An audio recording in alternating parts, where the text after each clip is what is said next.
மற்றொரு முக்கிய செய்தி, சென்னை மாநகராட்சி மாமன்ற கூட்டத்திற்கு கவுன்சிலர்கள் உரிய நேரத்தில் வராதது அதிருப்தியை ஏற்படுத்தியுள்ளது. இதுகுறித்த கூடுதல் விவரங்களை செய்தியாளர் பாஸ்கர் பாண்டியன் வழங்க கேட்கலாம்.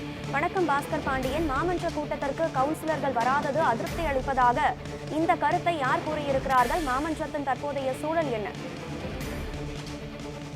கனகதாரா, பெருநகர சென்னை மாநகராட்சியினுடைய 2025-26 ஆண்டிற்கான நிதிநிலை அறிக்கை மீதான விவாதமானது தற்போது நடைபெற்று வருகிறது.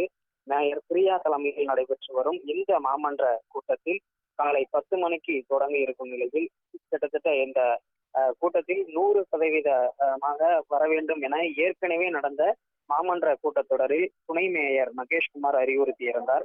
ஆனாலும் கூட காலை 10 மணிக்கு கூட்டத்தொடர் தொடங்கும் பொழுது 50% இருக்கைகள் கூட நிரம்பாமல் காலியாகவே இருந்ததை பார்க்க முடிந்தது. சென்னை மாநகராட்சியில் முதல் முறையாக 8404.70 கோடி ரூபாய்க்கு பட்ஜெட் ஆனது கடந்த புதன்கிழமை தாக்கல் செய்யப்பட்டிருந்தது. வருவாய் செலவினம் 5214 மற்றும் மூலதன செலவினம் 3190 கோடி என ஒட்டுமொத்தமாக 8404.70 கோடிக்கு பட்ஜெட் தாக்கல் செய்யப்பட்டுள்ளது. இந்த பட்ஜெட் மீதான விவாதம் தான் இன்று நடைபெற்று வருகிறது. கட்சி வாரியாக உள்ள மாமன்ற உறுப்பினர்கள் பட்ஜெட் மீதான விவாதத்தை பேசுவார்கள் என அறிவிக்கப்பட்டிருந்த நிலையில் இன்று 35 உறுப்பினர்கள் இந்த விவாதத்தின் மீது பேச இருக்கிறார்கள்.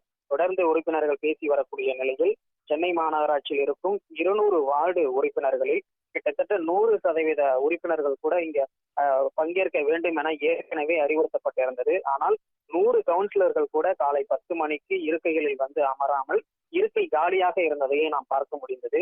ஏற்கனவே பல மாதங்களாக நடைபெற்று வரக்கூடிய அந்த ஒவ்வொரு மாமன்ற கூட்டத்தொடரின் போதும் இருக்கைகள் காலியாக இருப்பதாக செய்திகள் வெளியாவதும் அதற்கு பல்வேறு தரப்பிலிருந்து எதிர்ப்புகள் எழுந்திருக்கக்கூடிய நிலையில் இந்த கடந்த பிப்ரவரி மாதம் நடைபெற்ற மாமன்ற கூட்டத்தொடரின் போது கூட்டத்தொடரிலேயே துணை மேயர் மகேஷ்குமார் இதனை அறிவுறுத்தியிருந்தார்.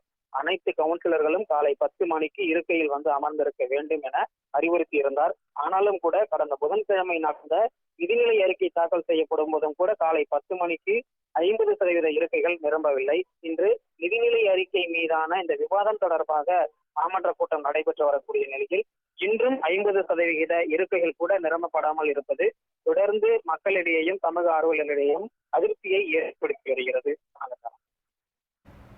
சென்னை மாநகராட்சியின் பட்ஜெட் மீதான விவாதத்தில் 87 கவுன்சிலர்கள் பங்கேற்காதது அதிருப்தியை ஏற்படுத்தியிருப்பதாக மாமன்ற துணைத் தலைவர் தெரிவித்திருக்கிறார். இதுகுறித்த விவரங்களை பதிவு செய்தமைக்கு நன்றி பாஸ்கர் பாண்டியன்.